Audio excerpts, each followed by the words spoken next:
اللہ تعالیٰ اسے بخش دے گا اور جہنم سے آزاد فرمائے گا۔ سبحان اللہ۔ ایک اور حدیث مبارکہ میں ہے کہ حضرت ابو ہریرہ رضی اللہ تعالیٰ عنہ نے کہا کہ رسول کریم صلی اللہ علیہ وآلہ وسلم نے فرمایا کہ جب ماہ رمضان شروع ہوتا ہے تو آسمان کے دروازے کھول دیے جاتے ہیں، اور ایک روایت میں ہے کہ جنت کے دروازے کھول دیے جاتے ہیں اور دوزخ کے دروازے بند کر دیے جاتے ہیں، اور شیاطین زنجیروں میں جکڑ دیا جاتے ہیں۔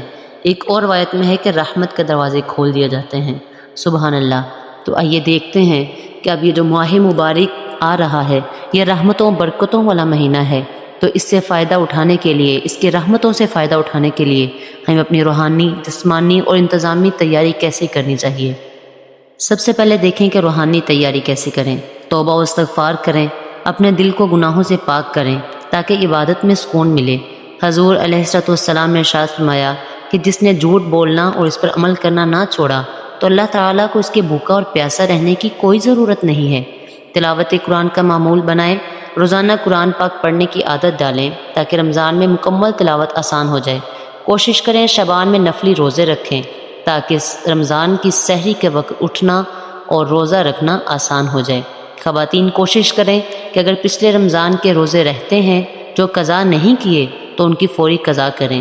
صدقہ و خیرات کریں، اپنی سخاوت بڑھانے کی عادت ڈالیں۔ کوشش کریں کہ جن لوگوں نے زکوٰۃ وغیرہ ادا نہیں کی وہ رمضان شریف میں زکوٰۃ ادا کر لیں تاکہ ثواب زیادہ ہو سکے۔ وہ اپنی فہرست پہلے سے تیار رکھیں تاکہ رمضان شریف آتے ہی ان کے لیے آسانی پیدا ہو جائے۔ دعاؤں کی ایک فہرست بنائیں، اپنی اور اپنے پیاروں کے لیے دعائیں مانگنا ابھی سے شروع کر دیں۔ یہ دعا مانگیں اور مانگنا سنت بھی ہے۔ آقا علیہ السلام کی یہ دعا اپنے ذہن میں رکھیں اور اس کو دھیان سے سنیں کہ اے اللہ ہمیں اس مبارک مہینے تک خیر و عافیت کے ساتھ پہنچا دے۔ خوراک میں تبدیلی لائیں، چائے، کافی اور جنک فوڈ کا استعمال آہستہ آہستہ کم کر دیں تاکہ روزے رکھنے کے بعد جب ابتدائی دن ہوں اور آپ کو سر درد یا کمزوری کسی قسم کی نہ ہو۔ نیند کے نظام کو بہتر کریں، سحری کے وقت اٹھنے کی عادت ڈالنے کے لیے